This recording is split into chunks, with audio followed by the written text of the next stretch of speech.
আসসালামু আলাইকুম এভরিওয়ান, কেমন আছেন সবাই? আশা করি সবাই ভালো আছেন। আমরাও ভালো আছি। আজকে আপনাদেরকে দেখাচ্ছি লাইন পুটিংয়ের ভিডিও। লাইন পুটিংয়ের ভিডিও কীভাবে করবেন, এই যে আমাদের প্রিন্টাস ভাই পুটিং করতেছে, দেখেন কিভাবে লাইন পুটিং করতে হয়।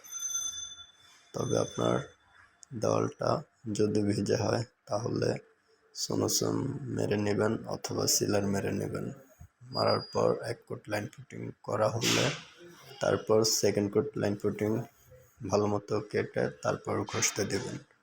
আর যদি দেওয়ালটা বেশি ভিজে হয় তাহলে এক কোটে লাইন পুটিং কাটবেন, সেকেন্ড কোট কাটার দরকার নেই।